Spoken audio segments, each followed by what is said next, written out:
The dust was the first thing. It wasn't just a layer, it was a blanket, thick and soft like gray felt, muffling the history of the room. I had a cheap paper mask over my nose and mouth, but I could still taste the dry, ancient air.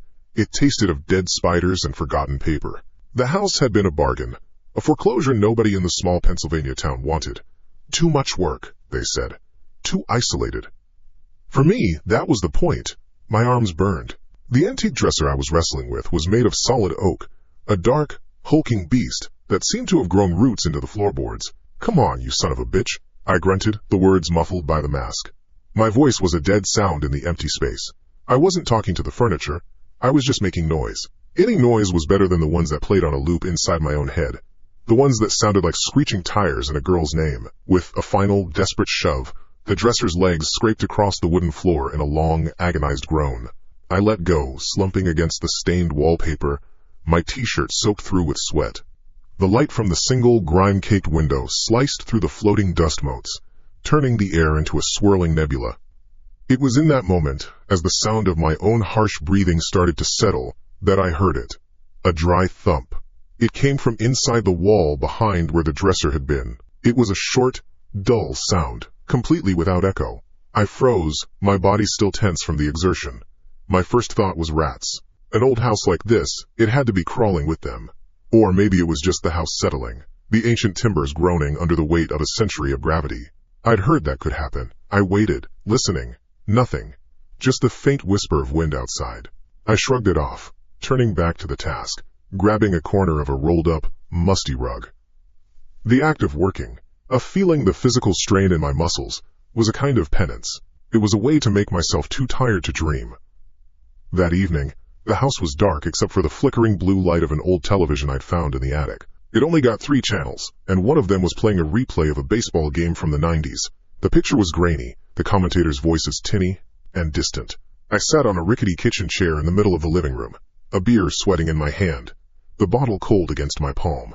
The game was a comfortable, meaningless drone, a barrier against the silence. Thump, thump, thump. It was the same sound, from the same wall in the adjacent room. But this time, it wasn't a single, random noise. It was a pattern. 3 distinct, evenly spaced knocks. Deliberate. My thumb found the volume button on the side of the TV and pressed it down. The commentators vanished mid-sentence. The house fell into a deep quiet. The only sound was the low hum of the refrigerator from the kitchen. It wasn't rats. Rats scurried and scratched. This was clean.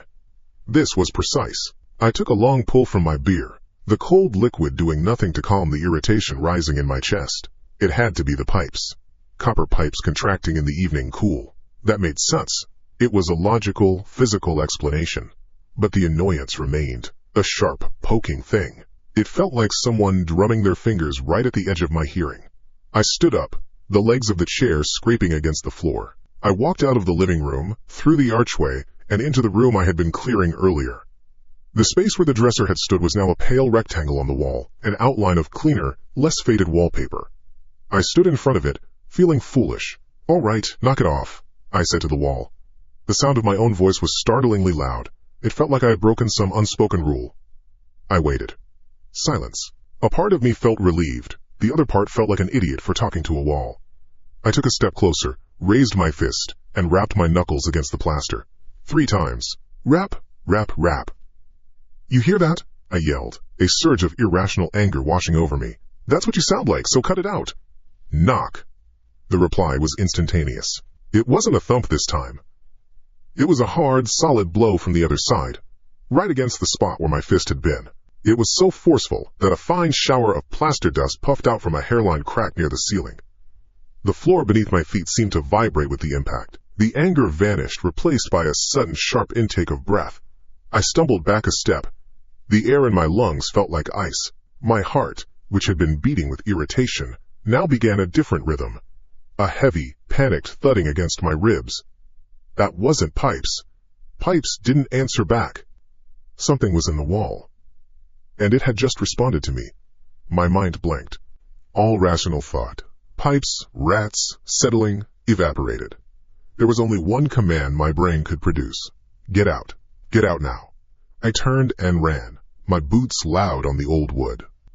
I didn't stop in the living room. I bolted straight for the heavy front door. My hand slapped against the cold, ornate brass of the doorknob. I twisted. Nothing. The mechanism didn't even click. It was solid, immovable, as if the internal workings had fused into a single piece of metal.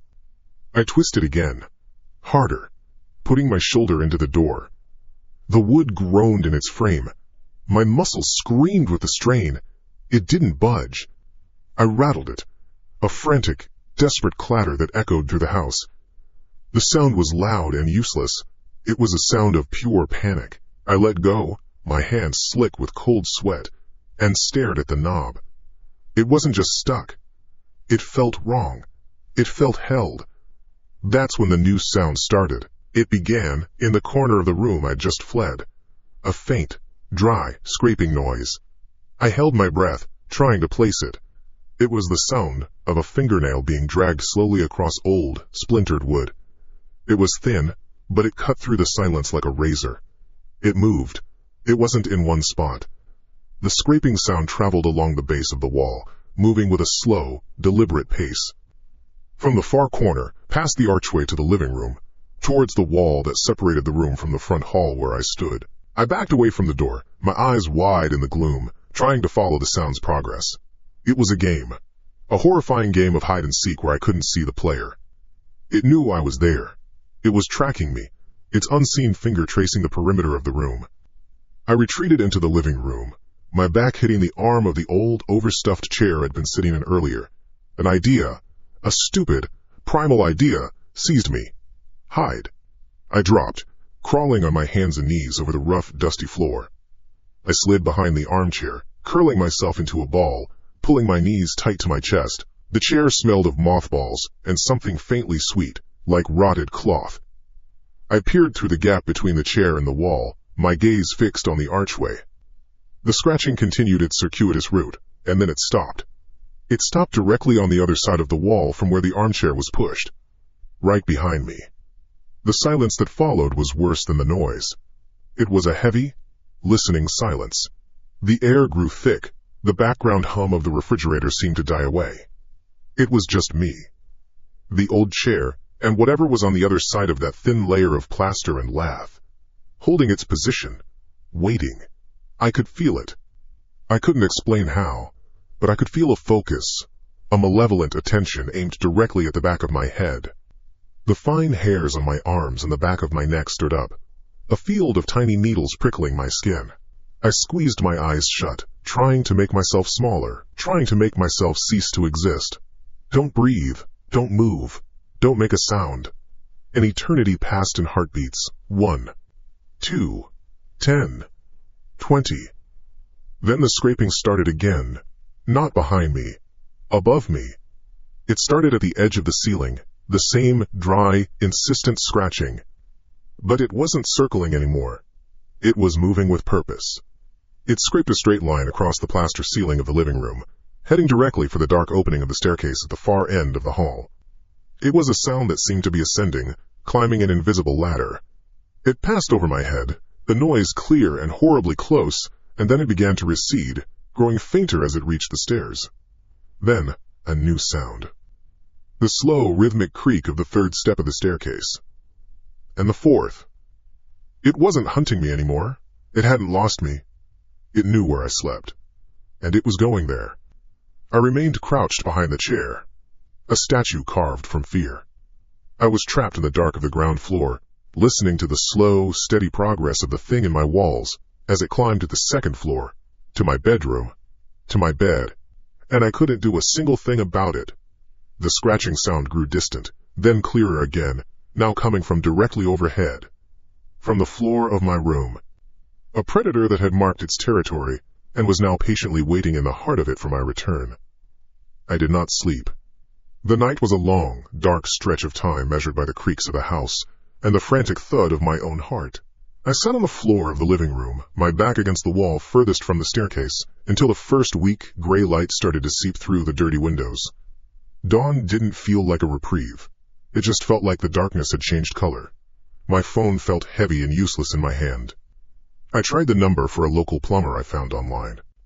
The screen read dialing for a full minute before it changed to call failed. I tried again. Same result. I tried a carpenter's number. Failed. I tried calling my own voicemail. Failed. I had no service. I walked to the front window, holding the phone up to the glass as if that might help. 3 bars of signal showed. A bold lie. The small icon was a mockery. The logical part of my brain, a small, shrinking voice, insisted on explanations. A downed cell tower. A storm miles away. The sounds last night were the wind, an animal, an old house groaning. The locked door was an old, rusted mechanism that had finally seized. I was tired. I was stressed. That was all it was. It had to be. I needed noise. A different noise. A noise I could control. In one of the boxes I'd hauled in was a portable Bluetooth speaker, a heavy black brick. I connected my phone to it, thumbing through a playlist until I found what I was looking for. The first jagged chord of an old punk rock song blasted through the speaker, a glorious, angry wall of sound. It was too loud. It was perfect. The singer's distorted yell filled the dusty air, and for a moment, it worked. The house was just a house again. The fear was just a bad dream from a sleepless night. I set about my work with a new, forced energy. I started unpacking a box of kitchen supplies, the clatter of plates, and the crash of a dropped fork joining the musical chaos. I felt a bead of sweat run down my temple. The music was a shield. As long as it was playing, nothing else could get in. I leaned against the kitchen counter to catch my breath, the bass vibrating up through the soles of my boots.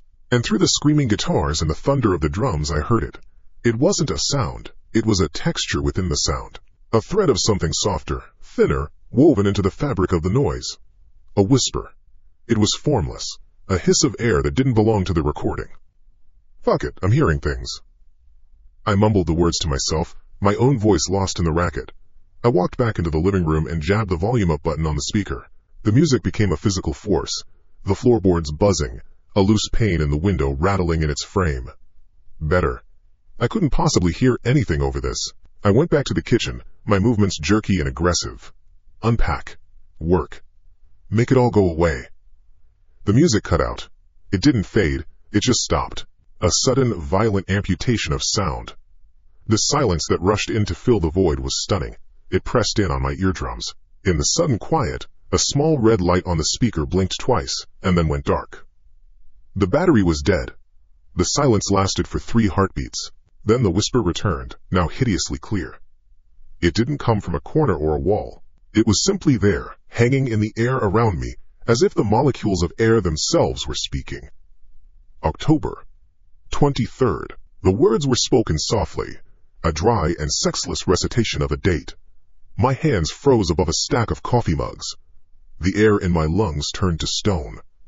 It was a date I knew, a date burned into the back of my skull, the date of the accident. The date I took a life with my car. I dropped the mug I was holding.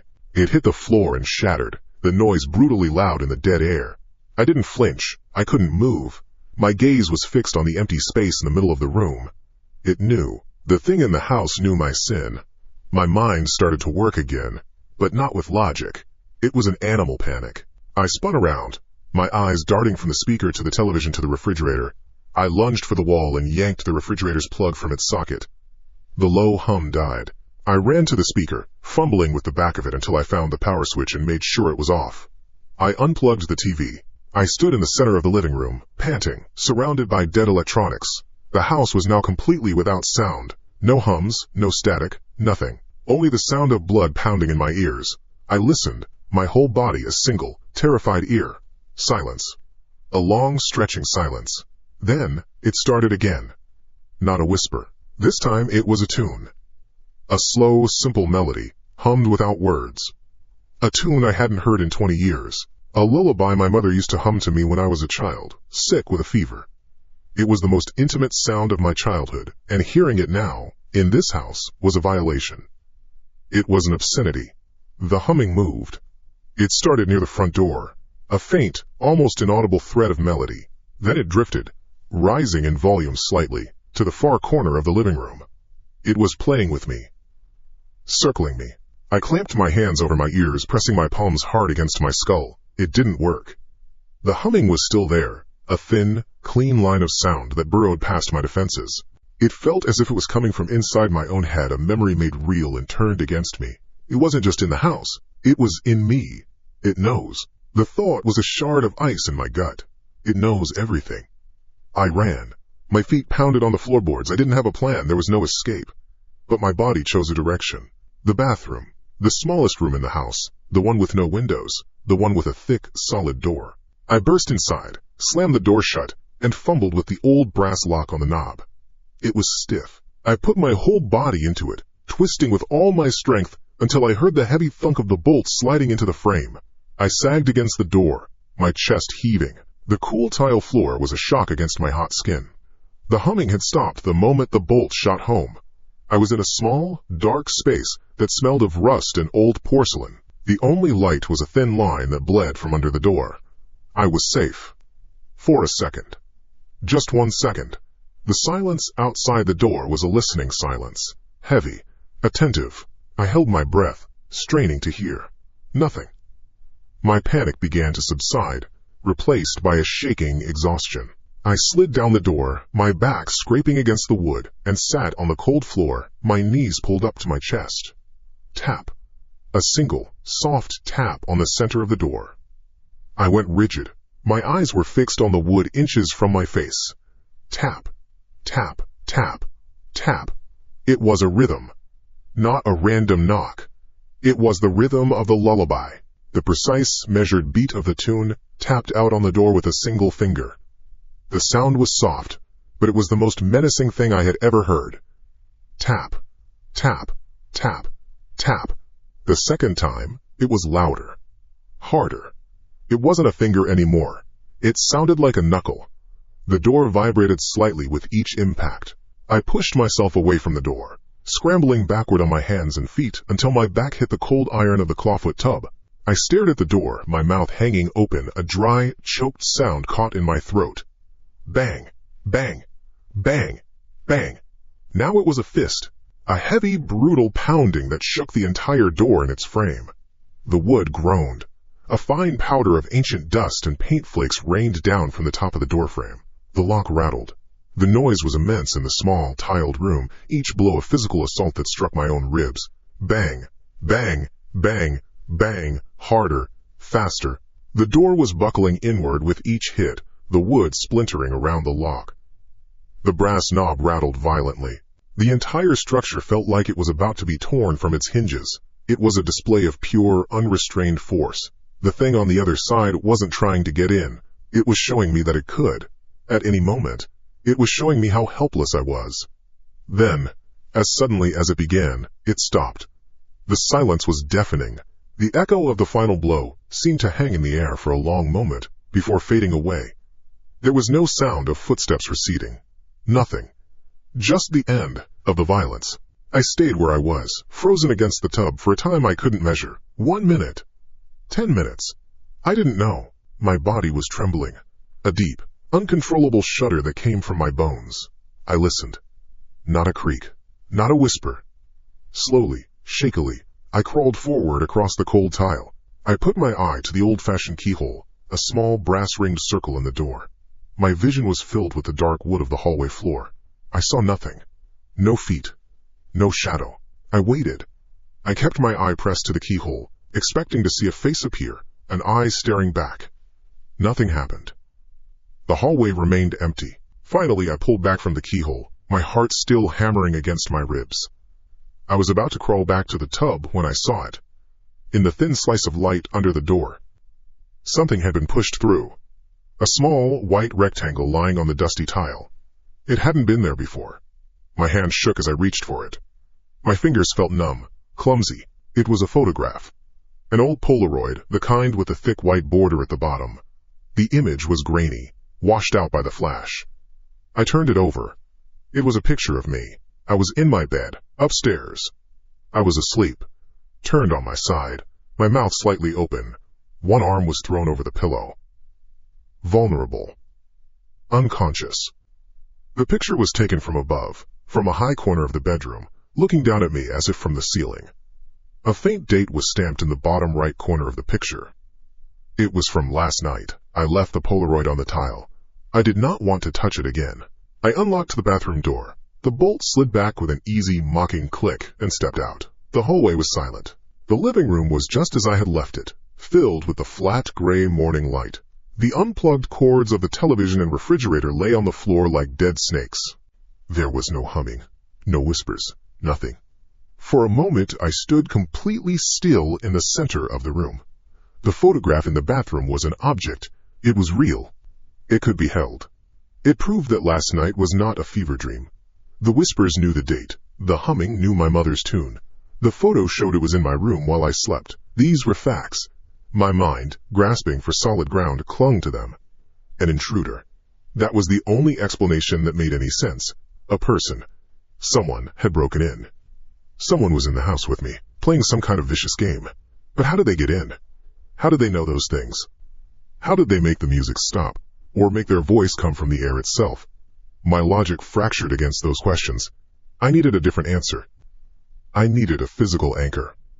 The sounds. The whispers. They had come from the walls. I kept coming back to that. It was an old house. There could be passages, gaps between the studs, a forgotten space, a priest hole, a place for a person to hide. The idea was terrifying, but it was a terror I could measure. It was a terror with dimensions. I found my tool bag and pulled out a 25-foot tape measure and a small dog-eared notebook with a pencil tucked in the spiral. I would map the house. I would measure every room, every wall, every closet. I would find the dead space. I would find the discrepancy in the numbers, the hollow spot on the blueprints of my mind where a monster could fit. It was a plan. It was something to do. It was better than cowering in a bathroom. I started with the living room. The metal tang of the tape measure clicked out as I hooked it on one corner. The yellow ribbon hissed across the dusty floor. I wrote the numbers down. Length. Width. I measured the wall shared with the kitchen, then went into the kitchen and measured it from the other side. My pencil scratched against the paper. The numbers were close. Off by an inch here, an inch and a half there. I put a note next to it. Plaster thickness? Old construction? It was explainable. It had to be. I worked with a methodical, desperate focus. Each measurement was a prayer. Each number I wrote down was a piece of solid reality. The clatter of the tape measure rewinding was a good, mechanical sound. I was a man with a task. I was in control. I finished the ground floor. There were small inconsistencies everywhere, but nothing conclusive. Nothing that screamed there is a secret room here. They were the quiet, nagging doubts of a house that had settled and warped over a century. The total footprint seemed almost right. I stood at the bottom of the staircase. The wood groaned under my boot as I took the first step. The air grew cooler as I ascended. The second floor was where the photo was taken. This was the heart of it. I bypassed my bedroom. I couldn't look in there yet. I started with the hallway. It ran from the top of the stairs straight to a faded, water-stained wall at the far end. My bedroom door was on the right, another smaller bedroom on the left. Simple. I hooked the tape on the edge of the stair landing and walked. The tape spooled out behind me. I pressed the end against the far wall. I locked the tape, crouched, and read the number. 9 meters. Exactly. I wrote it in the notebook. Hallway 9.0 meters. A clean, solid number. I went into the small, empty bedroom on the left. I measured its dimensions. I went into the bathroom at the top of the stairs and measured it. The numbers were precise. I checked them against the exterior walls I could see from the windows. It all added up. There was no missing space. My heart sank. The theory was falling apart. I stepped back into the hallway. My gaze was drawn to the far wall. It looked flat. Final. I decided to measure it one more time. Just to be certain. Just to prove to myself that I had done the work properly. I hooked the tape in the same spot at the top of the stairs. I walked. The tape unspooled. I reached the far wall and pushed the tape's metal housing against the baseboard. It didn't reach. The tape was fully extended, a taut yellow line hanging in the air a foot from the wall. I stared. The maximum length was 25 feet. That was about 7.5 meters. My first measurement had been 9. Now it was longer. My hands felt cold. I let the tape go. It snapped back into its case with a violent, plastic shriek. I looked at the number in my notebook. 9.0 meters. I looked at the end of the hallway. The distance was greater. I could see it. It was not a subtle change. No, I whispered. The sound was swallowed by the space. I did it again. I walked the distance, placing one boot directly in front of the other, heel to toe. I counted. 32 steps. I walked back to the stairs and did it again. 32 steps. It hadn't changed back. My breathing was shallow. I turned, a frantic energy seizing my limbs. I had to get downstairs. I had to get out of this hallway.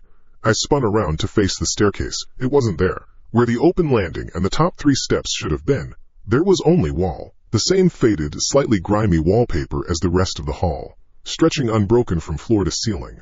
My mind refused to process what my eyes were seeing. I took a step toward it, my hand outstretched, and touched it. The wall was solid, cool, real. My fingers scrabbled against the slightly rough paper. No seams, no outline of a hidden door. It was just a wall.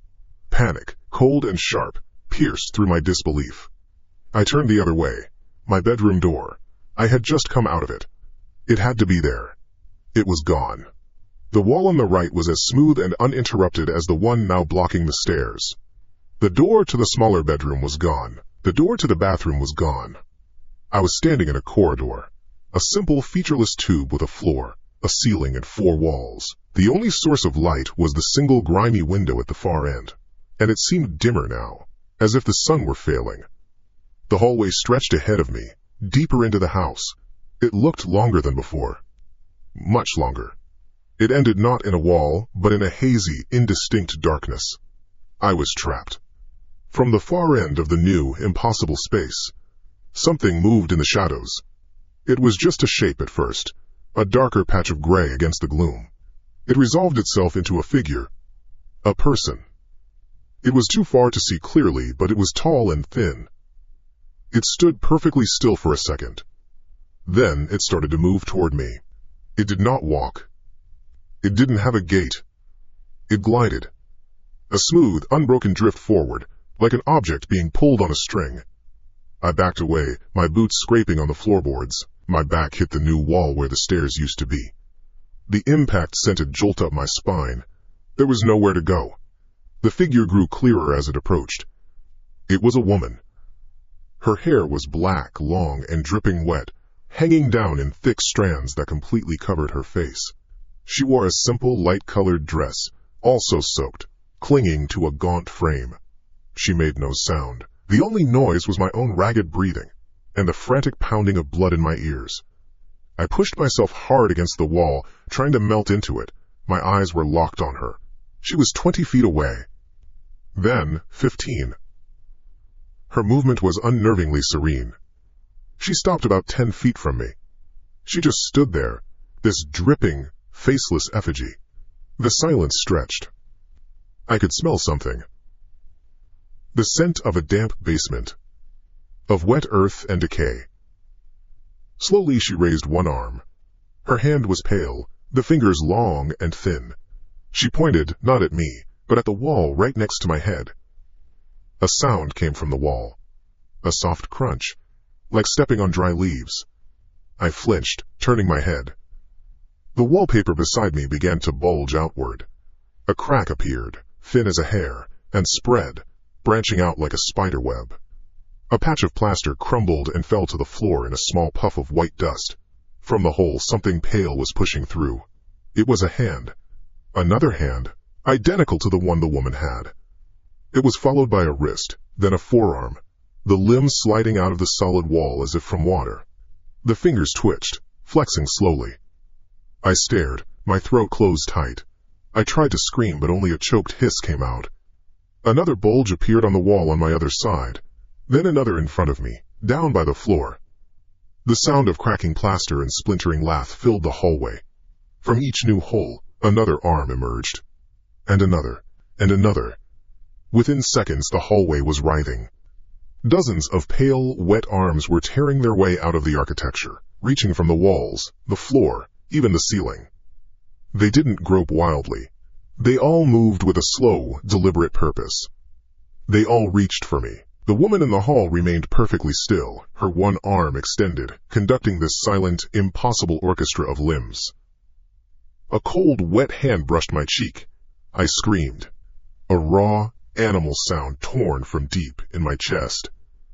I shut my eyes, throwing my arms up to cover my face. I braced for the feeling of being torn apart.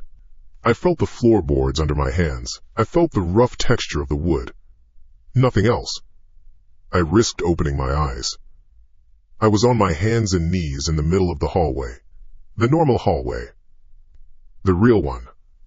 To my right was the open door to my bedroom. To my left, the door to the smaller room. Behind me, the staircase descended into the light of the first floor.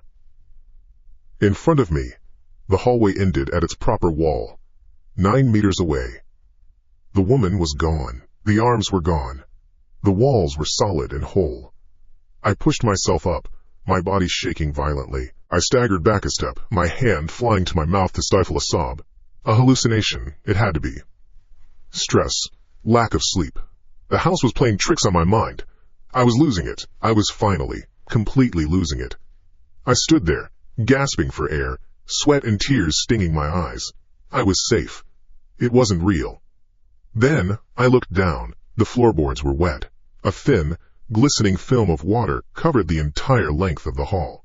And leading from the far wall, where the figure had first appeared, were 2 parallel wet streaks, as if something heavy and soaked had been dragged along the floor. The streaks ended precisely where I was standing. I could not run. The wet floor was proof of that. My mind could invent a shifting hallway, it could conjure arms from plaster, but it could not make water appear from nothing. Something had been dragged down this hall. Someone had stood right where I was now standing. I scrambled backwards, my hands slipping on the damp floorboards. I crab-walked away from the spot, away from the end of the wet streaks, my eyes locked on the far wall as if the figure might reappear. I reached the landing. The stairs were there, solid, real. I turned and half fell, half ran down them, my boots thudding a panicked rhythm against the wood. Downstairs, the gray morning light felt safer, but it did not feel clean. The air was heavy, still holding the scent of damp earth and decay. I stood in the living room, breathing in harsh, ragged bursts. My whole body shook. This was not a faulty mind. This was not a dream.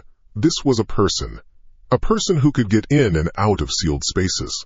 A person who could make me see things that were not there. How? A gas? Something in the water I'd drunk from the bathroom tap? The questions were a swarm of insects in my head. Logic had failed. Measurement had failed. Flight was the only answer left. But I knew, with a certainty that chilled me deeper than the vision in the hall, that I couldn't just walk out the door. Whoever was doing this wouldn't let me leave. They were playing a game. The house was the board, and I was the only piece. To have any chance, I needed to know the rules. I needed to know who I was playing against. My laptop was on the kitchen counter, lid closed. Its surface was dusty. I ran my thumb over it, leaving a clean streak. Powering it on felt like an act of defiance. The fans whirred to life, a small, mechanical noise in the oppressive quiet. I sat on a stool, my back to the room, every muscle tensed. Every creak of the old house was a footstep behind me. I connected to the weak, open Wi-Fi signal the router was broadcasting. The browser opened to a blank page. What do you search for? Crazy person in my house? How to stop hallucinations? ES. I started with the address. The house itself. Deeds, sales records, property taxes. A digital paper trail stretching back decades. I scrolled through PDFs of scanned documents, the text fuzzy and warped. The ownership history was boringly simple. Families. Estates. A bank repossession in the late 80s. Nothing. I changed my search. I typed the address into the search bar of a local newspaper's digital archive. 1428 Ash Street, and news. Hundreds of results. Town fairs, zoning disputes, minor traffic accidents at the nearest intersection. I spent over an hour scrolling through digital microfilm, my eyes burning from the screen's glow. My hope dwindled with each page. It was a pointless, desperate task. I was about to close the lid when I saw it. A small article, buried deep in the archives from 19 years ago. A single column, no photograph. The headline was short, "Local woman reported missing." My finger stopped on the trackpad. I leaned closer. I read the short, sparse text. A woman, a resident of 1428 Ash Street, had been reported missing by her family after she failed to show up for work for 3 consecutive days. Police had found the house locked from the inside, her car in the driveway, her purse on the kitchen table. No signs of forced entry. No indication of foul play. She had simply vanished. An investigation was ongoing. My heart was beating a slow, heavy drum against my ribs. I searched for follow-up articles. There were none. The trail just went cold. She had disappeared, and the world had moved on. I read the text again. I was about to click away when the screen flickered. It went black for a second, then snapped back on. But the newspaper article was gone. In its place was a black screen with a single blinking cursor in the top left corner, like an old DOS prompt. My hand froze over the mouse. I hadn't touched anything. A letter appeared next to the cursor. S. I watched. My breath held tight in my chest. Another letter typed itself out. S.A. The letters appeared one by one, with a soft, digital click that I could almost hear. There was a pause between each one, a deliberate, measured pace that was more unnerving than if the word had appeared all at once. S-A-R-A-H. The cursor blinked once at the end of the name. Then the screen went black again. A moment later, the newspaper article reappeared, exactly as it had been before. As if nothing had happened. My eyes shot to the bottom of the text, to the one detail I had skimmed over, the name of the missing woman. Sarah Miller. A wave of ice water washed through my veins. They knew. Whoever was doing this wasn't just in the house, they were in my computer. They were watching me, they were leading me. A hot surge of anger, sharp and acid, cut through the fear. It was a stupid, reckless feeling, but I was so far past caution. I pushed back from the counter, the stool scraping loudly on the linoleum. I was a cornered animal. "Sarah!" I yelled. My voice was raw, loud in the silent house. "Is that you? Is that what you want me to know?" The answer came instantly. The bare bulb in the kitchen fixture flickered once, twice, then began to flash in a frantic, blinding strobe. The effect was immediate and disorienting. A cabinet door above the sink flew open with a sharp crack of wood. It slammed shut with a concussive bang. Then another one next to it, bang. The silverware drawer shot open, rattling its contents. It slammed shut. Bang, the heavy pantry door. Bang, bang, bang, bang, a storm erupted in the house. Doors and drawers all over the first floor opened and closed on their own. A violent, percussive chaos. The light in the living room joined the one in the kitchen, turning the whole ground floor into a strobing, nightmarish dance of leaping shadows. Then came the sound. It was not a whisper. It was a shriek, high and thin, that seemed to come from no single place and every place at once. It vibrated in the walls, in the floor, in the teeth in my head. It was a sound of pure electronic rage, an overloaded signal pushed past its limits. The house itself was screaming at me for saying the name. I stumbled back, hands over my ears, but it did no good. The noise was inside me. I tripped over the leg of the overturned stool and fell hard on my hip. I crawled away from the noise, trying to find a corner, a place to hide, but the assault was everywhere. The drawers and a small end table beside the couch began to hammer open and shut. A closet door across the room banged against its frame like a battering ram. I squeezed my eyes shut. Get out. I had to get out. I crawled toward the front door, the flashing lights burning red against the inside of my eyelids. Glass and wood and plaster were being punished all around me. I was in a cage with a beast that had been startled awake. And then, as suddenly as it began, it stopped. The silence was deafening. The banging ceased. The lights stopped flashing, leaving the single bulb in the kitchen glowing with a steady yellow light. The shriek cut off, leaving a ringing in my ears. I lay on the floor, curled in a ball, my own ragged breathing the only sound. My hip throbbed. I waited. Seconds stretched into a minute. Nothing. Slowly, I pushed myself up. My body ached. I looked around the room. Several cabinet doors hung open at odd angles. The silverware drawer was slightly ajar. It was real. All of it. That's when I heard a new sound. A low hum. It was coming from the living room. From the corner where the old, unplugged television sat. The screen, which had been dark and blank, was now glowing. It showed only static. A churning, writhing field of black and white dots. The hum was the sound of that static, the familiar white noise of a signal not found. I pushed myself into a sitting position, my back against the wall. I couldn't take my eyes off the screen. Even unplugged, it was on. The static began to change. The pattern of dots seemed to coalesce, thicken in certain areas. It was like watching a cloud form. Slowly, an image began to resolve from the digital chaos. The static was a veil being pulled back. It was a face. It was distorted, watery, like a reflection in a disturbed pool. But it was undeniably a woman's face. Her hair was dark and stringy. Her eyes were wide, dark pits. Her mouth was open, stretched into a shape that was not quite a scream, but the silent, captured moment just before one. It was a mask of terror. Sarah. I stared, paralyzed. I couldn't scream. I couldn't move. My entire world had narrowed to that glowing screen and the silent, agonized face trapped within it. The hum from the television grew slightly in pitch. The face in the static seemed to become clearer, more defined. The dark eyes stared directly at me. They saw me.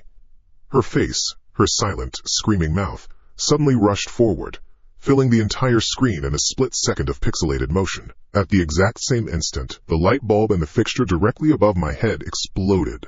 There was a pop as loud as a gunshot, a flash of intense white light, and then darkness. A shower of hot, sharp particles rained down on me. I cried out, throwing my arms over my head. A piece of glass sliced a thin, hot line across the back of my hand. The smell of burnt metal and ozone filled the air. The room was plunged into near total blackness, the only light now the faint gray rectangle of the windows. The TV screen was dark. The hum was gone. Silence returned. I stayed on the floor for a long time, my heart hammering against my ribs. I could feel a warm trickle of blood running down my hand. The cut wasn't deep, but the sting was sharp and real. It was an anchor. Proof. Eventually, the shaking in my limbs subsided enough for me to move. I fumbled for my phone, my fingers slipping on the screen. I turned on the flashlight. The beam cut a sharp, white cone through the dark. I swept the light across the room. Shards of glass from the shattered bulb glinted on the floor like tiny diamonds. The cabinets were still askew. I slowly got to my feet, the crunch of glass under my boots loud in the quiet. I kept the light moving, checking the corners, the doorways. Nothing. I pointed the beam at the wall opposite the television, the wall that had been behind me when the bulb exploded. It was a wide, empty expanse of old, faded paint. Except it wasn't empty anymore. Running vertically down the center of the wall from a spot about 5 feet up was a thin, jagged crack in the plaster. It looked fresh. White dust powdered the floorboards directly beneath it. It wasn't there before. I would have noticed. I had stared at every wall in this house. I took a step closer. The beam of my phone held steady. The crack was a dark fissure, maybe a 1/16 of an inch wide. My eyes followed it down. About halfway down its length, something was sticking out. I leaned in, my breath catching in my throat. The light from my phone illuminated it clearly. It was dark, thin, a single, dark strand of hair. It was caught in the plaster, half in the wall, half out. A thread of black against the pale, cracked surface. A piece of Sarah Miller, pushing its way out from the inside. The cut on my hand was a sharp, grounding pain. I watched a single bead of blood well up and trace a path over my knuckle. The air smelled of burnt wiring and hot glass. My flashlight beam danced, shaking with the tremors in my arm. On the floor, the shattered remains of the light bulb. Across the room, the dead, dark screen of the television. It was all real. The sting in my hand was the receipt for the transaction. My light found the wall again. The crack, it started near the ceiling and ran down like a bolt of frozen lightning. It was a wound in the house, and in its center, the single strand of black hair. It was an invitation.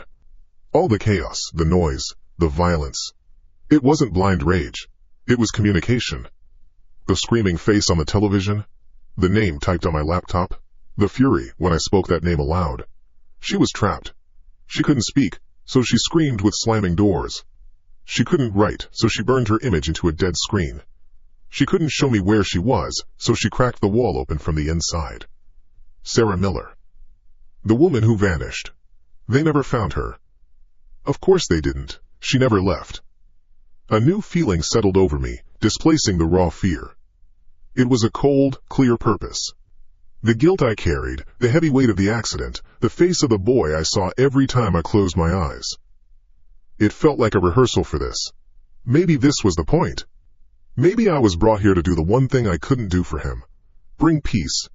I would not be the man who runs away this time. I would be the man who finishes it. I hear you, I whispered to the crack in the wall. My voice was a dry rasp. I'll find you. I switched the flashlight off, letting the gray morning light that filtered through the grimy windows take over. I needed to be methodical. If she was in the wall, there had to be a hollow space. A hidden compartment. A place where a body could be sealed away. I started in the living room, with the wall that was already cracked. I placed my palm against the cool plaster. It felt solid. I knocked, my knuckles making a flat, dead thud. I moved a foot to the left. Thud. A foot to the right. Thud. I worked my way across the entire surface, my ear pressed against the wall, listening. Nothing but solid construction. Maybe it wasn't this wall. Maybe the crack was just a signpost, a way to get my attention. The phenomenon had been strongest upstairs. The strobing light in the kitchen had been an answer, but the origin felt higher. I went up the stairs, my boots loud on the steps. I ignored the damp streaks on the landing. They were part of the old story. I was writing a new ending. I entered the master bedroom. It was colder in here. The air was still. I started with the wall that backed onto the hallway. I pressed my ear to the faded floral wallpaper and began the same ritual. Tap, tap, tap. A dull thud. Tap, tap, tap. Another thud. My knuckles were starting to ache. I moved along the wall, my movements slow and deliberate. The room was silent, save for my knocking and the sound of my own breathing. I felt like a doctor sounding a patient's chest for fluid in the lungs. I reached the section of wall directly across from the foot of the bed. It looked the same as the rest. No cracks, no stains. I pressed my ear against the paper, the texture rough against my skin. I raised my fist. Tap. Tap. Tap. The sound was different. Not a dead thud, but a tight, resonant boom. It was hollow. My breath hitched. I knocked again, lighter this time. The sound was unmistakable. There was a space behind this plaster. I moved a few inches to the left. Solid. A few inches to the right. Solid. It was a section no more than 4 feet wide. My heart hammered against my ribs. "Sarah?" I whispered, my lips almost touching the wallpaper. "Are you in here?" I waited, listening to the silence. It stretched on. Disappointment began to creep in. Maybe it was just a quirk of the construction. I knocked again, 3 sharp raps in the center of the hollow space. Click! The sound was so faint I almost missed it. It came from inside the wall. It wasn't a knockback. It was a small, dry, mechanical sound. Like a single gear turning 1 notch. Or a latch settling into place. It was a response. I froze, my hand hovering over the wall. My blood ran cold. "Did you do that?" I asked the wallpaper. I knocked again. 3 more times. Click. The exact same sound, from the exact same spot. It was confirmation. A signal. A key turning in a lock I couldn't see. She was in there, and she was answering me. A wave of elation, fierce and sharp, cut through the fear. I was right. This was it. I was going to set her free. And in doing so, maybe I could free myself. I needed tools. A hammer. A crowbar. Something heavy. Something to break through the plaster and lath and whatever else was in the way. The previous owner had left a bunch of old tools in the basement. I practically ran out of the bedroom and down the stairs. I didn't bother with a light, taking the steps 2 at a time.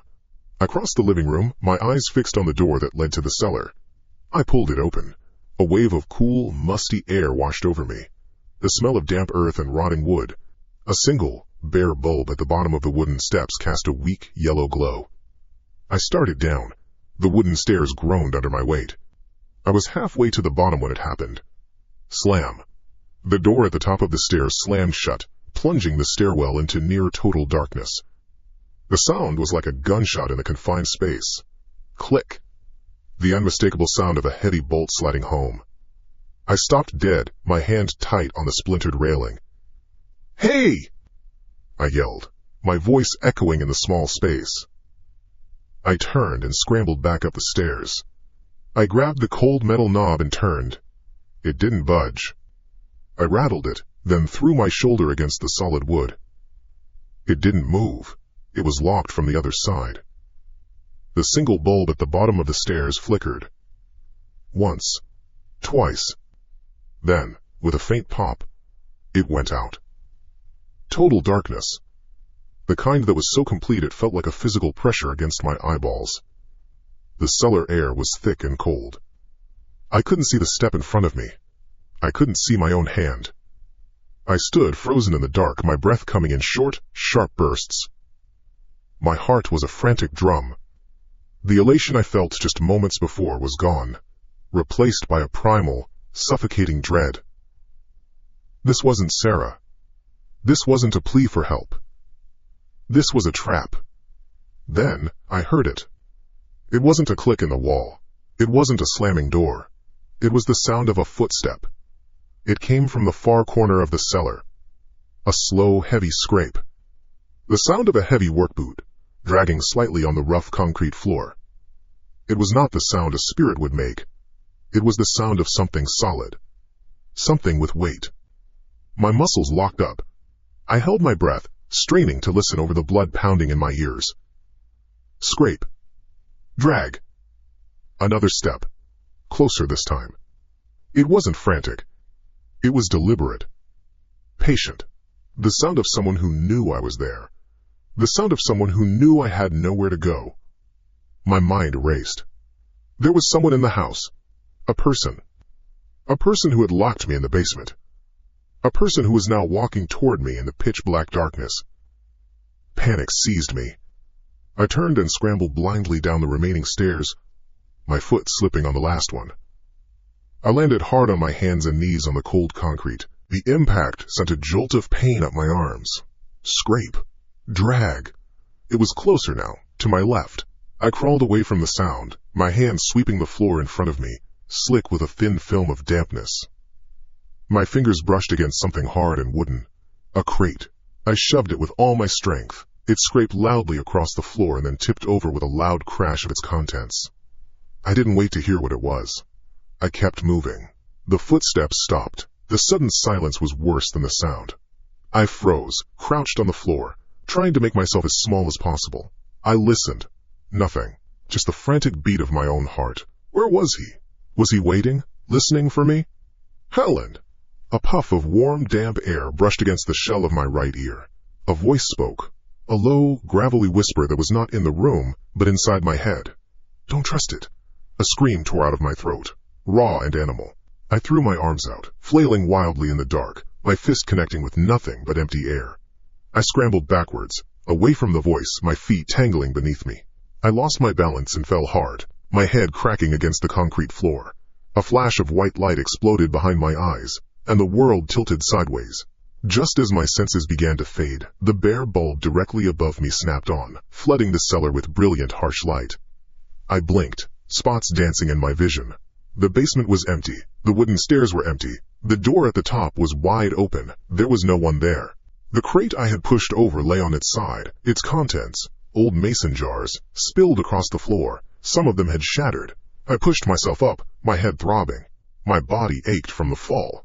I looked around, my eyes scanning every dark corner, every shadow. Nothing. I was alone. My gaze fell to the floor where I had landed. The fall had knocked over a different object. A small, rust-colored metal box, no bigger than a shoebox. It must have been sitting on one of the other crates I blundered into. The lid, fastened by a simple clasp, had been knocked open by the impact. I stared at it. It looked old. The metal was pitted with corrosion. Something was inside.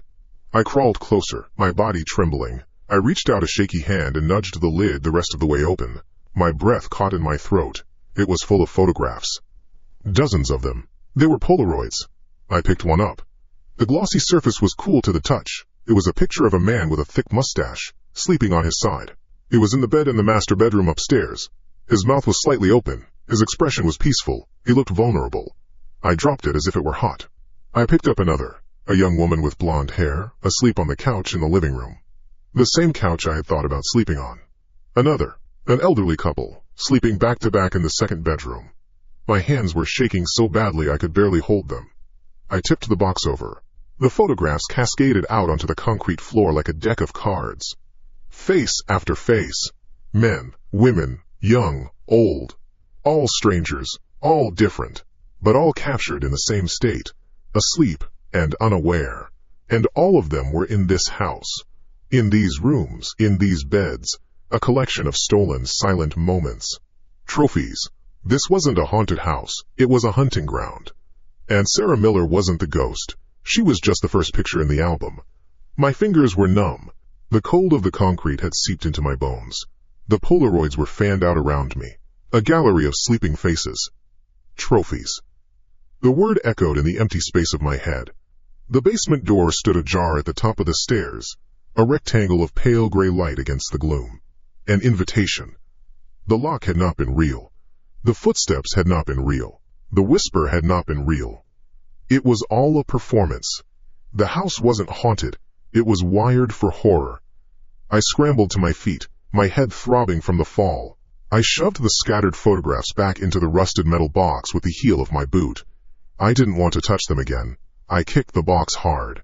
It skittered across the concrete and slammed into the far wall with a dull clang, its lid flying open again. Let them rot. It was a sick game from some previous owner. A distraction. It wasn't my story. My story was upstairs, behind the wall. Sarah Miller. The box was a lie designed to make me run. The whispers in the locked door were tricks to make me doubt what I knew. But I knew. I knew the hollow sound of the wall. I knew the click of the latch. The guilt I carried was a heavy, familiar coat. I knew its weight. This other feeling, this cold clarity of purpose, was new. I would not be scared off by cheap tricks and old, sad pictures. I was here to do one thing. I was here to break a hole in the world and let some peace in. For her. For me. I turned my back on the box and walked toward the stairs. My boots crunched on the shattered mason jars. I took the steps one at a time, my hand gripping the splintered railing. My head still ached, but my purpose was a solid thing inside my chest. At the top of the stairs, I crossed the living room. The toolbox was waiting by the cellar door, where I dropped it. I knelt and unlatched it. Inside, nestled among wrenches and screwdrivers, was a short-handled sledgehammer. The head was heavy, forged steel, the handle smooth, worn hickory. I lifted it. The weight felt good in my hand. It felt like an answer. I held the hammer, testing its balance. This was it. This was the tool. This was the act of penance I had been searching for.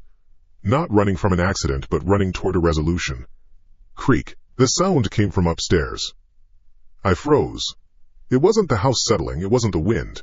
It was the distinct, drawn-out groan of a single floorboard bearing a heavy weight. It came from the hallway just outside the master bedroom. I stood motionless, the hammer held halfway to my shoulder, my ears strained, trying to separate the sound from the blood pounding in them. Silence returned. Not an empty silence, but a listening one. The air in the house had changed. It felt heavy, occupied. The game in the basement was over. A new one had begun. He was upstairs. The one who collected photographs. The one who made the television scream. The one who locked the door. He was in the house with me. Right now. The clarity I'd felt shattered, replaced by a cold, sharp dread. My plan, my penance, it all seemed like a child's fantasy now. I was a man with a hammer, standing in a stranger's house. And I was not alone. Every instinct screamed at me to drop the hammer, to turn and walk out the front door, and never look back, to get in my car and drive until the sun came up. But I couldn't. My feet were lid. The face of the boy from the accident flashed behind my eyes. The image of Sarah Miller, screaming from a dead television screen. To leave now would be to leave them both behind. It would be a second failure, a deeper damnation. I would not be the man who runs away. Not again. I tightened my grip on the hammer, my knuckles white. If he was up there, he was between me and the wall. So be it. I started for the main staircase, vowing to make no sound, but the house wouldn't allow it. My first step on the bottom stair produced a loud groan that seemed to echo through the entire frame of the building. I paused, listening. A soft scraping sound answered from above. Like a foot dragging. He was taunting me. He knew I was coming. I abandoned stealth and started up the stairs, my boots thudding a defiant rhythm. I held the hammer tight against my chest. The hallway at the top of the stairs was a long tunnel of shadow. The door to the master bedroom was at the far end, slightly ajar. The light from its window was a pale, beckoning strip. As I walked toward it, the hallway seemed to stretch. The door didn't get any closer. It was a trick of the light, of the shadows, of my own frantic mind. But the feeling was real. The walls on either side of me seemed to curve inward, pressing the air from my lungs. The faded floral wallpaper felt like it was watching me. A whisper slithered out from a heating vent on the floor. S, S, S, S, H, itch. It was a cold, dry sound. A human sound. I kept walking, my eyes locked on the bedroom door. My heart hammered against my ribs, a frantic prisoner. I was walking into a trap. I knew it. But the wall was in that room. Salvation was in that room. Another whisper, this time from my left, seemingly coming from the wall itself. A low, pleading murmur. Stop. I ignored it. My own fear was talking to me, my own weakness trying to turn me back. Don't, please. This one was closer, seemingly right behind me. I squeezed my eyes shut for a second, shaking my head. I brought the hammer up, holding it in both hands now, a shield against the voices. I was almost there. The door was just a few feet away. I pushed it open with the head of the hammer. I stepped into the master bedroom. The air was ice cold. A bitter chill that had nothing to do with the weather. It clung to my skin, raising goosebumps on my arms. The room was silent. Empty. The bed was neatly made. The air was still. The hollow section of the wall looked just as it had before. Unmarked. Unblemished. Waiting. This was the place. The center of it all. I stood before the wall, the hammer feeling impossibly heavy. I could feel him. I could feel the hunter's presence coiled in the corners of the room, in the shadows under the bed, in the cold air I was breathing. He was here, watching, waiting to see what I would do, waiting for the show to begin. I planted my feet. I let go of the hammer with one hand and laid my palm flat against the wallpaper. It was cold as a gravestone. I closed my eyes, picturing Sarah Miller. Her name, a silent prayer. I was not just breaking a wall, I was breaking a curse. My curse. I took a deep breath, inhaling the frigid, dead air of the room. I let out a low growl that came from deep in my belly. It was a sound of rage, of grief, of a final, desperate hope. I swung the hammer. My muscles screamed as I put every ounce of my weight, my guilt, my entire being into the motion. The hammer arced through the cold air. The impact was a deafening crack that shook the floor. It was louder than a gunshot, a physical concussion that vibrated up my arms and into my teeth. Plastered dust exploded outwards in a choking white cloud. I stumbled back, coughing, my ears ringing. I swiped at the air, trying to see what I had done. The dust began to settle. I had done it. There was a large crater-like hole in the center of the wall. The wallpaper was shredded, the plaster obliterated. The lath behind it was splintered and broken. Victory surged through me, hot and dizzying. And then I saw it. Something was coming out of the hole. It wasn't a body. It wasn't bones. It wasn't anything I could have imagined. It was a fluid. A thick, black, oily liquid was seeping from the wound I had made in the wall. It wasn't dripping. It was oozing, moving with a thick, deliberate pace, like cooling lava. A smell hit me then. A foul, gut-wrenching stench of sewage and stagnant water. And something else. Something like old meat left too long in the sun. The smell of absolute decay. I stood paralyzed, the hammer hanging loosely from my hand. I watched a thick tendril of the black filth creep from the hole. It didn't fall to the floor. Instead, it clung to the surface of the wall, moving sideways, finding the tiny fissures in the plaster created by the hammer's impact. It began to spread, branching out from the hole like a spider's web made of tar. Another tendril followed, then another. They moved with a slow, sickening purpose, creating a network of dark, pulsing veins across the pale wallpaper. The house groaned around me, a deep, resonant sound from its very foundations. It was the sound of something waking up. I stared, my mind refusing to process what my eyes were seeing. The black line spread further, faster, a living corruption consuming the wall. I had not opened a tomb. I had not freed a spirit. I had broken the skin of the house. And now it was bleeding. The black fluid stopped spreading. It congealed on the wall, the wet sheen drying to a dull, cracked finish. It looked like a map of a dead river system, a network of black fractures against the pale floral pattern. My ears still rang from the impact of the hammer. The foul rot of the smell still clung to the back of my throat, a taste of grave dirt and old drains. I should have run. I should have felt my stomach turn and my legs go weak. But I didn't. A strange resolve hardened in my chest. This was it. This was the sickness. The corruption I had felt in the house, now made visible. I had lanced the boil. Sarah was trapped inside this decay, and I was the only one who could cut her out. The thought wasn't heroic. It was a cold, hard fact, a job to be finished. I tightened my grip on the hickory handle of the sledgehammer, shifting its weight in my hands. The muscle in my forearm burned. Almost there, Sarah, I breathed, the words a rough puff of steam in the cold air. I'm going to get you out. I planted my feet again, measuring the distance to the wall. My world narrowed to that single point of impact, the splintered lath inside the gaping hole. I ignored the black veins spreading from it. They were just symptoms. The disease was deeper. I raised the hammer high over my right shoulder, my body coiling like a spring. All my weight, all my focus, was aimed at that one spot. This blow would shatter the remaining structure. This blow would open it up completely. Bring. The sound was so alien, so out of place, that my muscles locked. The hammer stayed poised in the air. The sound came again, shrill and insistent. A telephone. My eyes snapped to the nightstand beside the bed. My old cell phone, the one I'd tossed there when I arrived, was vibrating on the polished wood. Its screen was lit up, a brilliant white rectangle in the gloom. That was impossible. The battery had been dead for 3 days. I had watched the screen fade to black myself. It was a useless brick of plastic and glass. Yet here it was, ringing. Bring. Bring. I lowered the sledgehammer slowly, my arms weak. I couldn't make sense of it. I placed the hammer on the floor, the metal head thudding softly on the rug. I walked toward the nightstand, as if in a trance.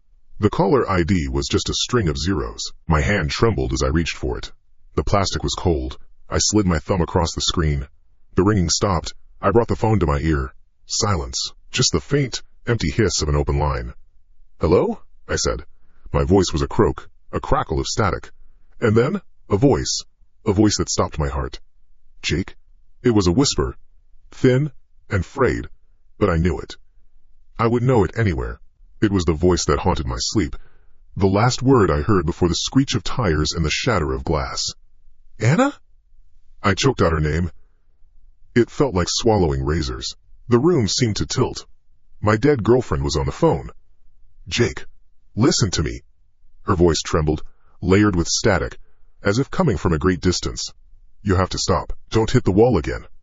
I sank down onto the edge of the bed, my legs giving out. The phone was slick with sweat in my hand. Anna, how? You're not. It's a lie, Jake, she pleaded, her voice gaining a desperate urgency. The house. It's not what you think. It's a trap. It's using you. It's using what you did. The words didn't connect. My mind was reeling, trying to hold on to the impossible reality of her voice. It lied to me too, the voice continued, but something was wrong. It began to shift, the pitch lowering, the cadence changing. It promised me peace, said I could warn you. The voice wavered, and for a terrifying second it became the high, panicked voice of Sarah Miller. He's watching you. He enjoys this. Then it splintered again, fracturing into a chorus of whispers. A man's deep voice, a child's cry, all speaking over each other, a horrifying jumble of warnings. Get out. It fed on my regret. Your guilt is its food. Don't break the skin. The voices swirled together into an unintelligible storm of sound, a cacophony of dead pleas rising and falling, before the line abruptly cut out with a sharp click. The phone screen went dark, total black. I stared at the dead object in my hand. It was just a piece of plastic again. The call was over. I threw it on the bed. It wasn't Anna. It wasn't Sarah. It was him. The one who collected the photos. The one who made the television scream. He had found the deepest wound I carried and had poured salt directly into it. It was a performance. A sick, calculated piece of theater designed to break me. For the first time, a new kind of fear took hold. Not the dread of a presence, but the ice-cold terror of having been completely outplayed. My mission of penance. My goal of freeing a lost soul. It was all a script, and I was just the lead actor, a fool swinging a hammer on cue. I had been wrong about everything. My resolve to break the wall vanished, replaced by a single primal instinct. Get out. Now. I scrambled to my feet and lunged for the bedroom door. I didn't care about the hammer, about the box of photos in the basement, about anything except the open air. My hand closed around the brass doorknob just as I heard the sound. A loud, definitive slam. The door slammed shut in my face, a violent gust of wind pushing me back. The force of it shook the walls. Before I could even react, there was another sound from the other side. Click. The unmistakable metallic sound of a deadbolt being thrown. A heavy, final sound. I was locked in. Panic clawed its way up my throat. "Hey!" I yelled, my voice cracking. "Let me out! Open the door!" I grabbed the knob and twisted. It didn't budge. I rattled it, a useless, frantic gesture. I threw my shoulder against the heavy wood. It felt like hitting a slab of concrete. Nothing. I slammed my fist against the door, again and again. "Fuck! Open the fucking door!" My knuckles were raw. A splinter dug into my palm. Pain flared up my arm, but I barely felt it. I was a caged animal. Thump! The sound came from the wall behind me. I stopped. I turned around slowly. Thump! It was low and steady, a powerful rhythmic beat coming from deep inside the wall I had just broken. It wasn't the sound of a fist. It was heavier, deeper, like a giant heart starting to beat. Thump! Thump! Thump! The black, dried veins on the wallpaper seemed to pulse with each beat. A faint vibration ran through the floorboards, up my legs. The room was no longer a room. It was the inside of a living thing. I backed away from the door, my eyes fixed on the wall. The hole I had made was no longer an exit for a spirit. It was a mouth, and it was waking up. I pounded on the door again, a desperate, hopeless rhythm. "Somebody, anybody, help me!" My voice was swallowed by the relentless, growing beat from the wall. Thump, thump, thump, thump. I looked back at the wall, my breathing ragged. The black lines were changing. They weren't just pulsing, they were moving. The dried, cracked fluid was rearranging itself on the surface of the wallpaper, the lines shifting like iron filings over a magnet. They swirled and coalesced, drawing together, creating patterns in the space between the hole and the edges of the wall. An image was forming. I stood frozen, watching the impossible spectacle. The black lines were creating a picture, a sketch. The lines formed right angles, straight horizontals and verticals. They were drawing the outlines of a room. Of this room. I could see the shape of the bed, the nightstand, the tall dresser against the far wall. It was a perfect, two-dimensional blueprint of the master bedroom, rendered in dried, black filth. But the room it depicted was empty. The bed was bare. There were no sheets, no phone on the nightstand, and the door was closed. Then, new lines began to form in the center of the drawing, in the middle of the floor of the room within a room. They curved and bent, creating a small, huddled shape. A figure sitting on the floor, knees pulled up to its chest, head bowed down. My blood ran cold. My breath hitched in my chest. The figure, drawn in lines of black decay on the wall of the room I was trapped in, was me. A tiny, broken effigy, sitting alone in the dark, a prisoner forever. The black lines did not move.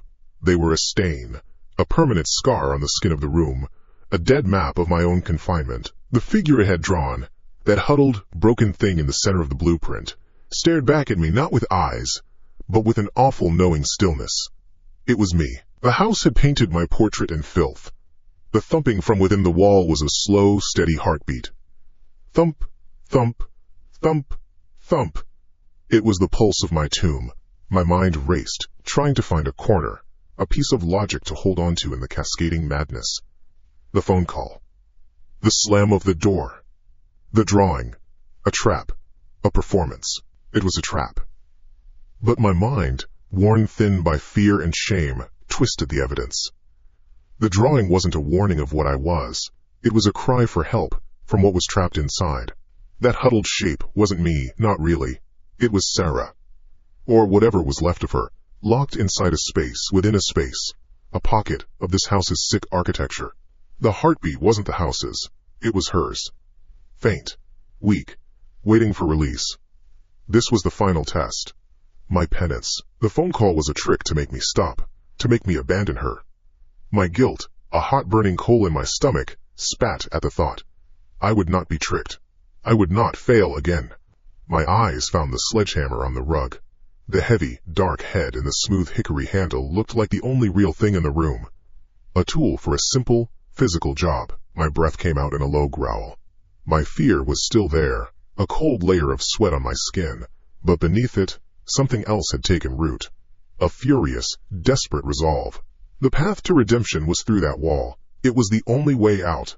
For both of us. I stepped over to the hammer, and my hand closed around the wood. It felt solid, correct. I turned back to the wall, to the drawing of the prisoner. "I'll get you out of there!" The yell tore from my throat, raw and loud, echoing in the drumming room. It was a promise. A verdict. I hefted the hammer, the weight familiar in my arms, my muscles bunching in my shoulders and back. I planted my feet, my world narrowing once again to the point of impact. I ignored the vile drawing. I blocked out the sound of the deadbolt on the door behind me. There was only the hammer and the wall. I swung. The heavy head arced through the air, a dark blur of purpose. It moved toward the wall, toward the center of the black stain, and then the world tilted. It wasn't a feeling, it was a fact. A lurch in my stomach as if I were in a falling elevator. My swing faltered for a fraction of a second. My eyes darted around the room.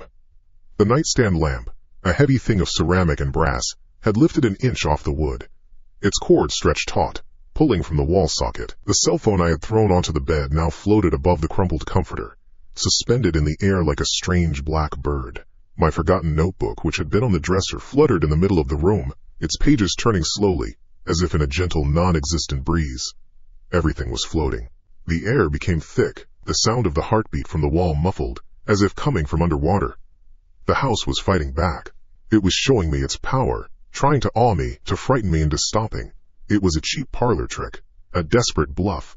A snarl twisted my lips. It wasn't enough. It wouldn't be enough. "No!" I roared, putting every ounce of my weight, my rage, my guilt into the swing. I poured the memory of screeching tires, of shattering glass, of Anna's name on my lips, into the arc of the hammer. The hammer connected. Crack! The sound was sharp, explosive. A cloud of plaster dust erupted from the wall, white and choking. I didn't stop. I swung again, a brutal rhythmic motion. Crunch. The wooden lath behind the plaster splintered, a sound like dry bones snapping. Again. Crash. A section of the wall collapsed inward, revealing the dark space beyond. I was a machine. My arms ached, my lungs burned, but I kept swinging. Wood, plaster, and wallpaper rained down onto the floor. With a final, guttural shout, I brought the hammer down with all my might onto a remaining support beam. The wood cracked and split, and a huge, ragged hole gaped open in the wall, easily large enough for a person to climb through. I stopped, my chest heaving. Sweat dripped from my chin, stinging my eyes. The hammer felt immensely heavy. I let it slip from my grasp, its head thudding onto the debris-strewn rug. I stood there, panting, staring into the hole I had made. The wound. The gateway. Slowly, I knelt down, my knees cracking. I reached for my phone on the floor, where it had fallen, and turned on its light, shining the small, bright beam into the darkness of the wall. The beam cut through the thick dust motes dancing in the air. It illuminated old gray wood studs, set 16 inches apart. It caught the silvery, intricate weaves of 100 cobwebs, draped like funeral shrouds between the joists. It revealed the desiccated corpses of spiders and moths caught in the threads. It showed the back of the drywall of the next room. There was nothing else. No body. No bones. No hidden chamber. No trapped soul. Just the mundane, dusty, 50-year-old space between two walls. The realization hit me like a physical blow. I had been wrong. So completely, utterly wrong. My grand act of salvation. My desperate attempt at penance. I had just punched a hole in a wall. I was a fool. A man terrorized by a house, swinging a hammer at shadows. And then, all at once, physics returned. Whoomp! Crash, tinkle, thud. The floating objects fell. The lamp smashed against the hardwood floor, the ceramic base exploding into a dozen pieces. The notebook slapped down, its pages crumpling. My cell phone clattered hard against the bedpost. The sound was a sudden, violent avalanche of noise in the now quiet room. Quiet. The quiet seeped into my awareness. The heartbeat was gone. The rhythmic thump-thump that had been the soundtrack to my panic had vanished. I strained my ears, listening. Nothing. No scratching, no whispers. No faint thumps from deep within the structure. For the first time since I had set foot in this house, there was a profound absence of sound. A laugh, ragged and raw, clawed its way out of my throat. It sounded like a sob. I had done it. Whatever the house had been, whatever presence had resided here, I had broken its anchor. By destroying the wall, the focal point of its power, I had killed it. I had driven it out. I had won. I pushed myself to my feet, a giddy sense of relief washing over me, so potent it made me dizzy. My knuckles were bloody, my body screamed with exhaustion, but I was free. I was finally free. I looked at the hole, then at the locked door. It didn't matter anymore. I could wait for morning. I could wait forever. The fight was over. TOC. The sound was small, clear, precise. It came from the wall behind me. I froze, the laugh dying in my throat. My blood turned to ice water. That wasn't the broken wall. That was the wall with the window, the one that looked out onto the dead lawn. TOC. From the wall to my left, the one that adjoined the hallway. My head turned slowly, a rusty hinge. My breath caught in my chest. Talk. From the wall to my right, next to the closet, a soft, almost gentle tap, tap, tap, echoed from the ceiling directly above my head. A low, resonant thud vibrated up through the floorboards, straight into the soles of my feet. The sounds came faster then, overlapping. A knock from here, a tap from there. A scratch from the closet door. A thump from the window pane. It was no longer a single presence in a single wall. It was 100 presences. It was in all of them. They were waking up, a coordinated, surrounding rhythm that pinned me in the center of the room. I was a drum, and the house was the drummer, its sticks tapping out a patient, terrifying beat on every surface around me. And then the whisper started again. It began as a single sibilant hiss, leaking from the hole I had made. It was not a voice, just the sound of air. SSSSSSS's. It was joined by another hiss from the corner behind me, and another from the ceiling. Soon, the hissing was all around me. A nest of snakes stirring in the dark. The hisses began to take shape, curling into words, into fragments of voices I knew. Anna's frayed whisper, as if from a bad connection. Well, Sarah Miller's high, reedy voice, an echo from the television. Seacom, the deep, gravelly voice of the man from the phone call, smooth and certain. Welcome. More voices joined in. A child's lisp, an old woman's crackle, a young man's baritone. Dozens of them. Hundreds of them. They weren't fighting for attention. They were a choir. A unified, layered chorus of the dead, speaking from the wood, the plaster, the glass, from every nail and joist and fiber of the house. They all spoke the same word. Over and over, a rising, swirling storm of sound that crashed over me, drowning me.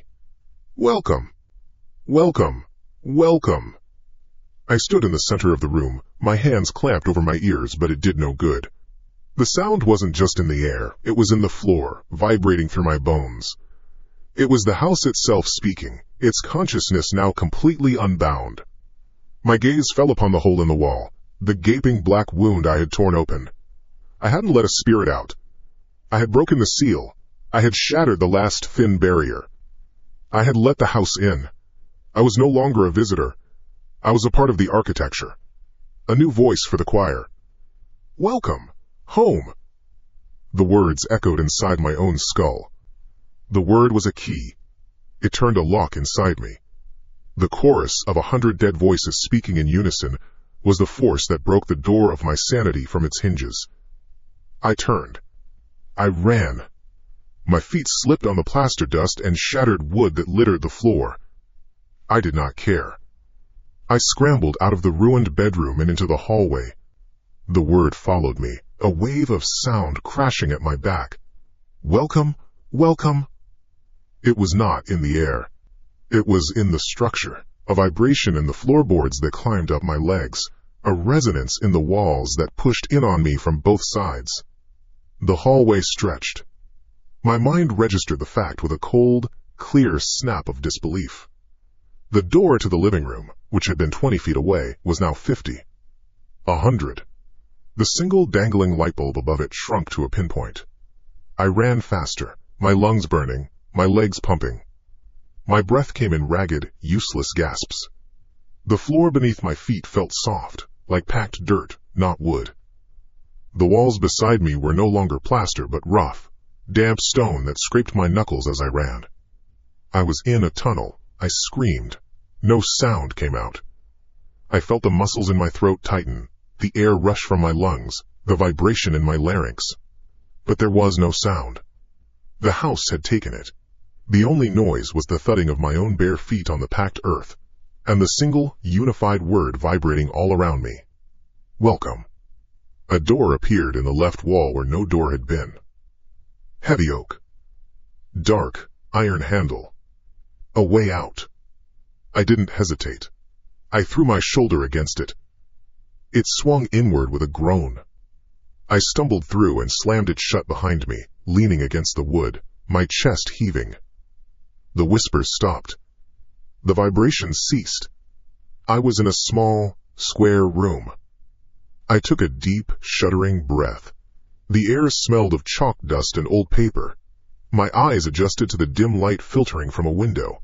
A window that showed not the dead lawn, not the night sky, but a thick, black forest of impossibly tall trees under a bruised purple twilight. Another showed an ocean, gray and furious, waves crashing against the glass without a sound. My stomach lurched. I backed away from the impossible windows, turning to face the room. It was my childhood bedroom, the blue rocket ships on the wallpaper, some faded, some peeling at the corners. The small wooden desk, scarred with compass point graffiti. The single bed with the checkered green and blue spread. Every detail was correct. I saw the faint, pencil-thin crack on the ceiling from the time I had thrown a baseball too high. I saw the deep scratch on the footboard of the bed, where I tried to carve my initials with a pocket knife. My heart hammered against my ribs, a wild bird in a cage. This was not a memory. This was wood and plaster and fabric. Real. Something was sitting on the bed. It was a figure, about my size, its back to me. It wore the same clothes I had on now, a gray t-shirt, dark jeans. Its shoulders were slumped. I took a step forward. My shoe crunched on something. I looked down. A small, plastic green army man lay on the floor. I used to have 100 of them. Who are you? The words were a dry rasp in my throat. My voice was back. The figure on the bed did not answer. It just sat there, a statue of despair. A cold feeling, colder than any fear I had felt so far, crept up my spine. This was a trap. This was a personal exhibit. The house, showing off what it knew. It had sifted through my memories and built this cage for me. I walked closer, my steps slow, deliberate. I reached the side of the bed. Look at me. Slowly, mechanically, the figure turned its head. The motion was stiff, like an old animatronic. The face was smooth, blank, like a department store mannequin. And then the features began to resolve, pushing out from the waxen surface like a body surfacing from water. A nose. A mouth. Eyes. They were my eyes. It was my face, staring back at me with a bottomless, placid lack of expression. My exact face, down to the small scar above my right eyebrow. The room groaned. I looked up. The ceiling was lower. The crack was closer. I glanced at the walls. They were closer too. The desk was being pushed from one side. The wall with the impossible windows from the other. The room was shrinking. I jumped back from the bed, from my own face, and scrambled for the oak door I'd come through. It was gone. In its place was a solid, seamless wall of blue rocket ship wallpaper. The floor shifted beneath me. I looked down and cried out.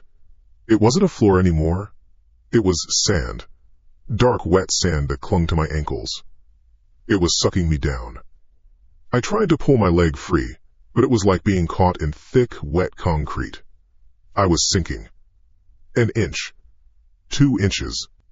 The pressure on the walls increased, accompanied by the shriek of tortured wood and the crackle of breaking plaster. The whispers started again, but they were different now.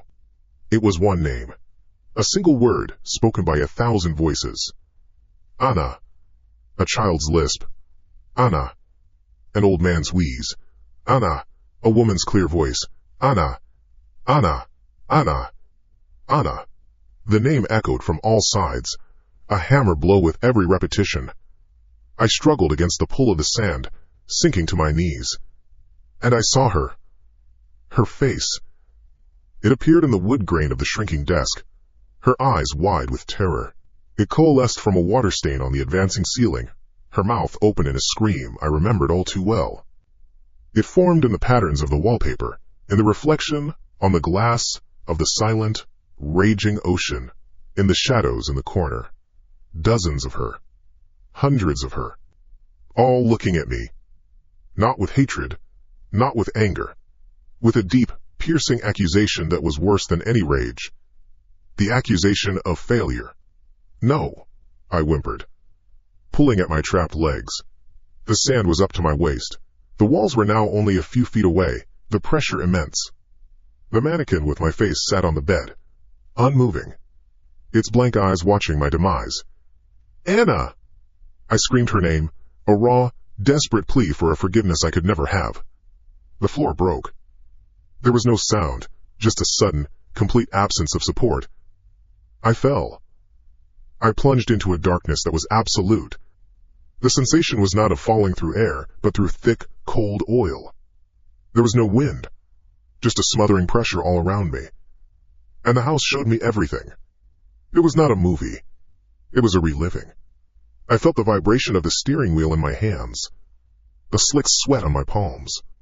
I smelled the cheap air freshener dangling from the mirror, the scent of pine and chemicals.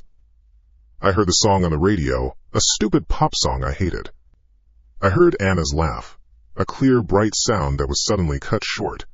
I felt the jolt, a violent, world-shattering impact that snapped my head to the side. I heard the sound, not just heard it, felt it in my teeth, in my skull. The deafening, percussive explosion of shattering glass, the grotesque symphony of metal twisting and tearing. I saw the headlights, 2 bright, accusing eyes piercing the rainy dark, coming too fast. I saw my own foot hovering uselessly over the brake pedal, a fraction of a second too late. I relived the sickening, final crunch as the world spun into a chaotic collage of metal, rain, and red. The house was not just showing me the memory, it was feeding on it. It was replaying the moment of my greatest failure, savoring the texture of my guilt, the specific vintage of my pain. I was suspended in the blackness, forced to feel it all again and again. The impact, the sound, the silence that followed. Something moved in the dark with me. It was not a shape or a form. It was the darkness itself gaining substance. It was the architecture of my prison taking on a life of its own. I saw a long, black tendril made of splintered floorboards and rusty nails uncoil from the void below. Another, a twisting mass of plaster, frayed electrical wiring, and broken glass, descended from above. Pipes dripped foul water. Beams of rotted wood groaned.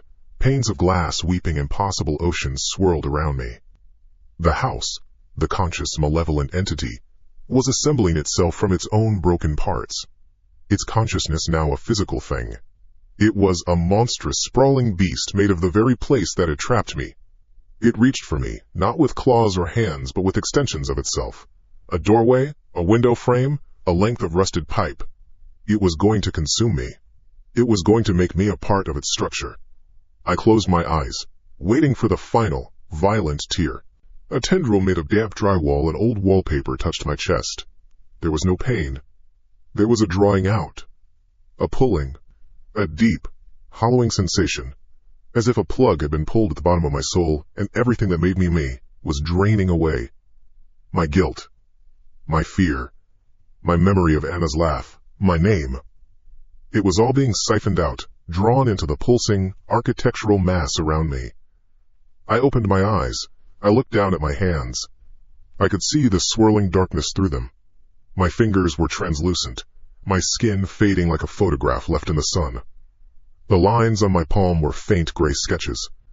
The substance of my body was dissolving, becoming ethereal, losing its color and its weight. The house was not eating me. It was absorbing me. I was becoming a ghost. A new whisper for its chorus. A new fixture in its design. I opened my mouth to scream one last, defiant time. I gathered what was left of my breath, of my being, for a final sound. But a voice did not come out. What emerged from my throat was a noise. A dry, rasping, rhythmic sound. The sound of a fingernail being dragged slowly, deliberately, across old wood. Scratch, scratch, scratch. 3 months. That's how long the house had been empty. 3 months of dust settling on the floors Jake had fallen through, of rain streaking the windows that had shown him impossible things, of silence in the walls that had consumed him. Now there was noise. The scrape of a cardboard box on a wood floor. The grunt of effort. Laughter from downstairs. Life.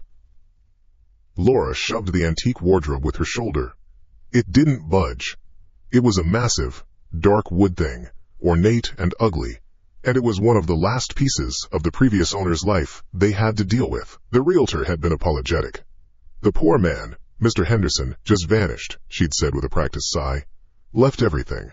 A police matter, really, but it means you get the place for a song. And they had. A 4-bedroom colonial for the price of a 2-bedroom apartment. A song indeed. Ben, this thing weighs a ton, she called out. His voice floated up the staircase, muffled by the classic rock playing on the small Bluetooth speaker he'd set up in the living room. Just leave it for now, babe. I'm about to solve world hunger down here with this flat-pack bookshelf. Laura smiled, wiping a bead of sweat from her temple with the back of her wrist.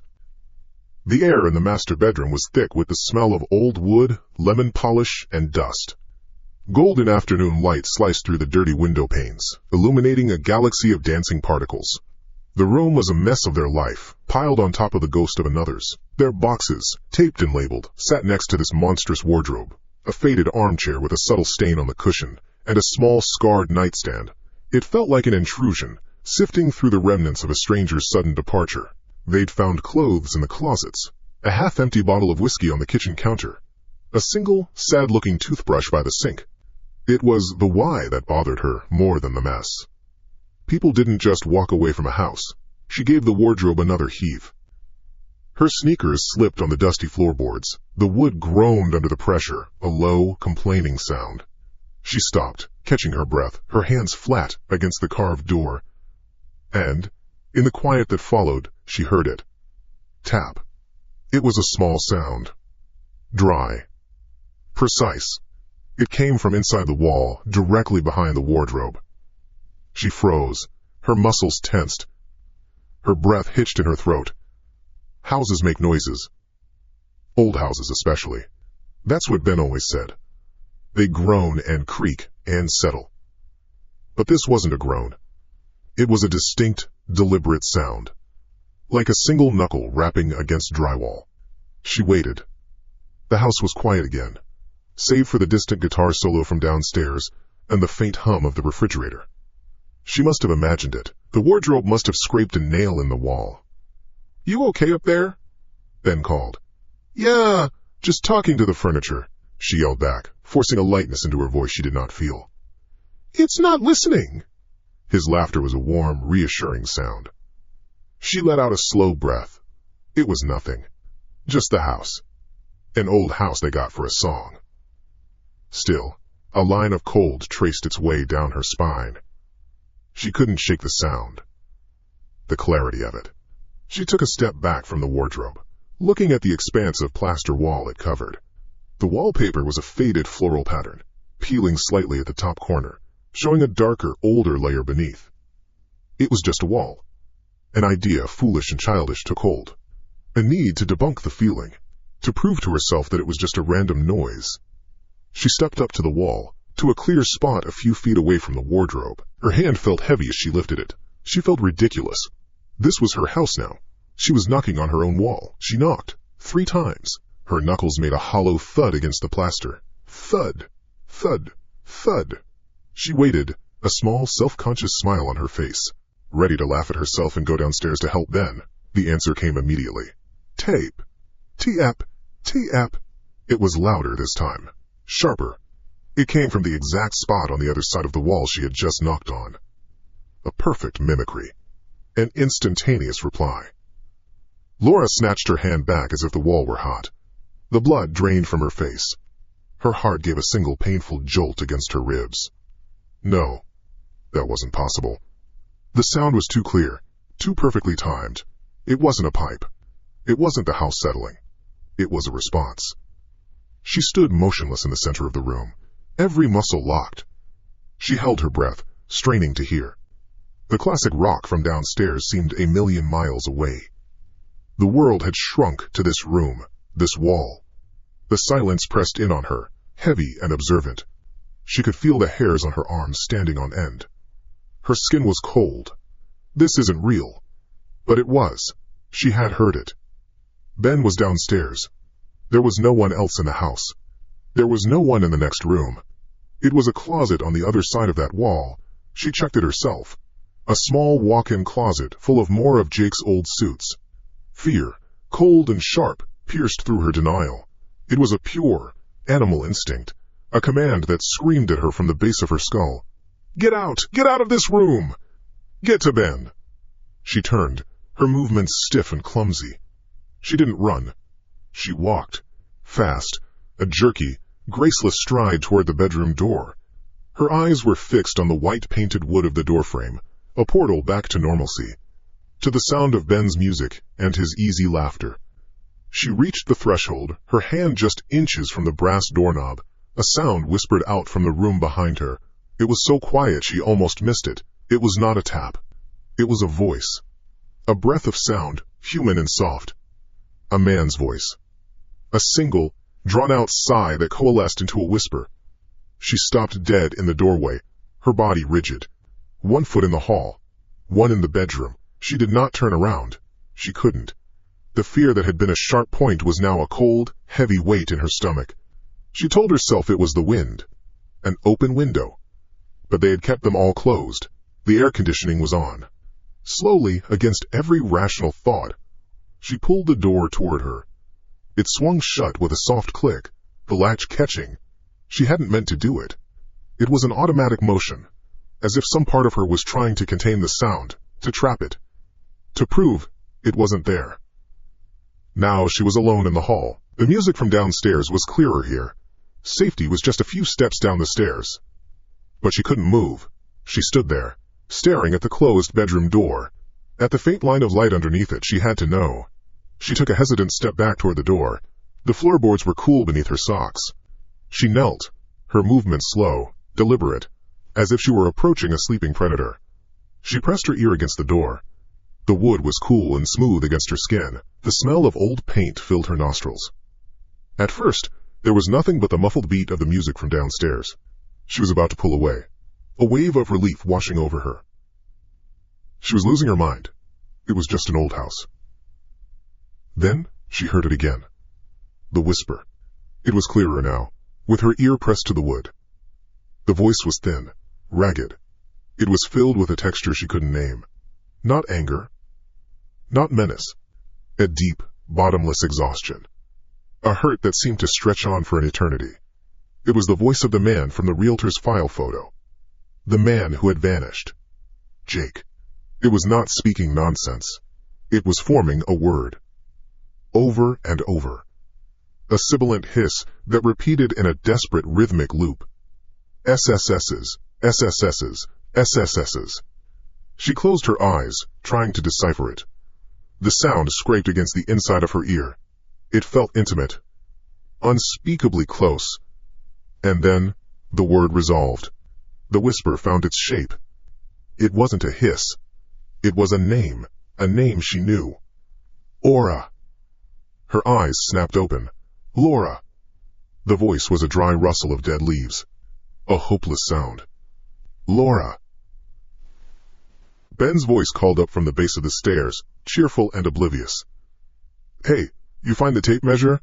I can't find it anywhere." She didn't answer. She couldn't. His voice was from another world, a planet of sunlight and rock music and flat-pack furniture. She was here, in the hallway, with her ear pressed to a door. And on the other side of that door, in the room she was supposed to sleep in, a dead man, a vanished man, a man who had no way of knowing who she was whispering her name.